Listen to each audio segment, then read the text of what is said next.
Hi guys, we're busy with the electrostatic forces and we're going to focus on an example or two in this lesson. So we've covered already that we know Coulomb's law. Now I'm just going to write down Coulomb's law quickly so you know it's the electrostatic force between Q1 and Q2, which is the two charged objects, and at a distance of r meters from each other. They are asking me in this question, calculate the force between two charges. So they want the new force and they are changing a few of the quantities. Now the first quantity they're changing is one charge is doubled. So instead of Q1, it's now becoming 2Q1. So let's see how we can do these kind of questions. I've got a method written down here, so let's go to that one. So the first one is write down the original equation. So I'm going to write down the original equation. The second step, write down the new equation substituting with the new values. So I've got F, this is the new equation. Let's say that was equation 1. Okay, and now I'm substituting Q1 with 2Q1 and Q2 stayed exactly the same over R squared. Let me just get Q1 correct there. And this is now equation 2. If you now go and simplify the ratios, I can actually write down the equation like that. I've got Q1 and Q2 over R squared. And if you see here, I added that 2. Now I can substitute this with F, which we have here. So I can say, well, that's F, and the new value is 2. So what's the new force? It is 2F. Now let's go back to the second question. The second question was, if I halve one of the charges, let's say I'm firstly taking my initial equation as equation 1. My new equation now, this is question 2, will be to add. What did I do? I halved one of the charges. So I'm halving Q1. And I'm certainly that you can see what's going to happen with this equation. I've got K, Q1, Q2, R square, and what did I add? A half. Let's do that in a different color. And it's easy if you do it with different colors. Can you see the answer will be a half of F, because I substituted that with F because it was equation 1. The distance between the centers is doubled in question 3. So what's this new equation in question 3? It is K, the Q1 and Q2 remains the same, but I'm doubling the distance. Let me write that down, and I have to remember the square.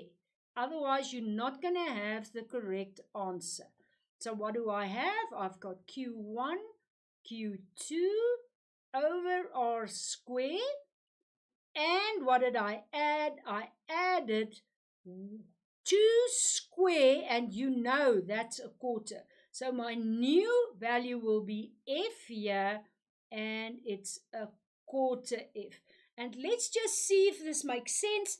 If I'm doubling the distance, I'm taking the charges further away, what will happen with the force? Now you can see it will only be a quarter, so it's smaller. The final question with the fractions will be, they're changing both of the charges with double the charge, and the distance is halved. So that's quite a few concepts that's changing. The quantities you have to carefully write down. The new value will be, firstly, they doubled both the charges. Can you see it's both of them? And they also halved the distance. And here you've got to be careful. They halved the R. Let's quickly take the values that we have. Q1, Q2 over R squared. And what did I add? At the top I added 2 times 2. Can you see that? 2 and 2. And I added a half square. Now it's math. It is F times at the top 4 and at the bottom a quarter. And how do you get that quarter away? You multiply with 4 at the bottom and multiply with 4 at the top. And can you see now that my new value will be 16? And let's just check again. I doubled the charges, so it has to be higher, and I brought them nearer to each other. So it makes quite good sense that the force is greater now. That's the one type of questions that you'll get with fractions. The second kind of questions that you'll get is actually to quantify the force. I've got this following question. Determine the resultant force. So you know we've done F net in Newton. That's what they're asking me. But now on QB. So I've got QB here, and they want to know what's the resultant force on this charge. Now let's quickly convert all the units. Can you see I've got centimeters there? So I'm going to convert that to meters. And here I've got 5.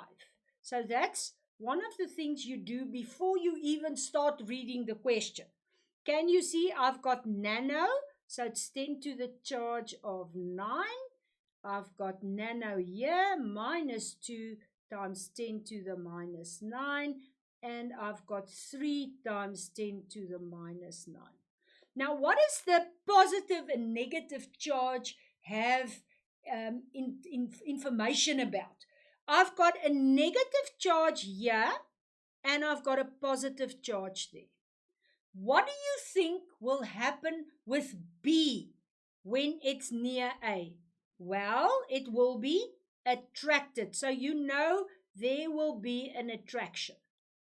What will happen with C if it's near B? Can you see that will also be an attraction because that's a negative charge on that side as well. So what you see here is that poor charge B will be attracted to C as well as to A. And that's the question. Determine the resultant force. So the charge's sign, the plus or the minus, gives me an idea of the direction of the charge. I know I'm working with vectors, so immediately I'm going to say to my right, I'm going to indicate that as the positive sign. So in other words, this will then be the negative sign. Make sure that you remember all your vectors that we've done in a previous lesson. But now let's do the calculations. The first calculation I'm going to do is the force between A and B. I know my equation. I'm going to say this is the charge on A. This is the charge on, charge on B. What did I do there? Let me just quickly take that one out there before we get confused. Let's do A there and QB there over R squared. We've got the values. K, I know I find this on my information sheet. I've got my QA. I remember it's 2 nano. So it's 2 times 10 to the minus 9. And I've got B as 3 times 10 to the minus 9. Now, please, guys, don't in these equations, don't put in the plus and the minus because it's going to confuse you. The only way where you use that was when we determined this direction. So leave that till the end and then you go back and determine your direction again. Right, so we've got the R, we converted that 3 centimeters to meters. and remember the square. And I'm going to give you time now to quickly calculate and see what's the answer you get. Whilst you doing that calculation with your calculator, I'm going to complete the start of the force between B and C. So let's see how you do when we are finished.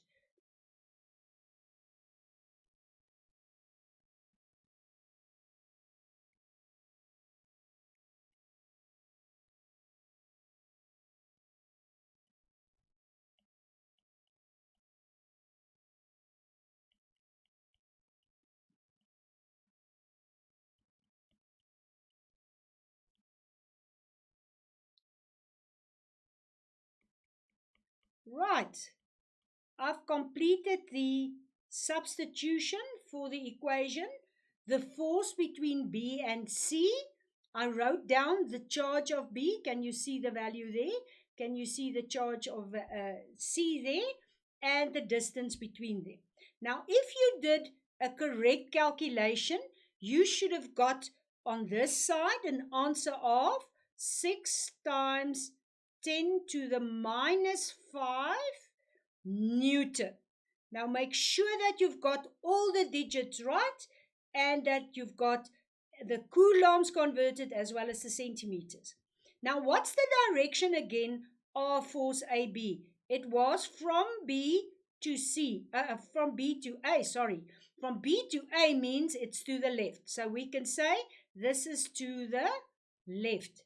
And if you remember correctly, we actually said to the left will be a minus. So we'll use that just now. On this side, we calculated the force between B and C. And if you did your calculations correct, you will get 1.08 times 10 to the minus 5. The unit is Newton.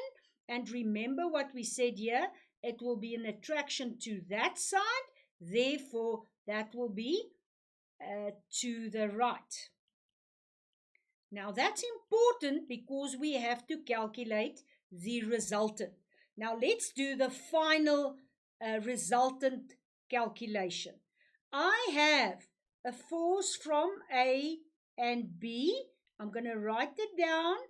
It is 6 times 10 to the minus 5 Newton. And I've got a force from B to C, and that is 1.08 times 10 to the minus 5. Now can you see I have to use signs. So if this is the positive direction I chose, this will be the negative.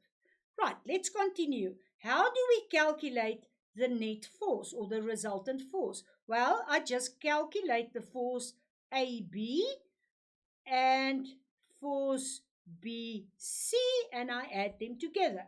The force AB was 6 times 10 to the minus 5. The force B is 1.08 times 10 to the minus 5.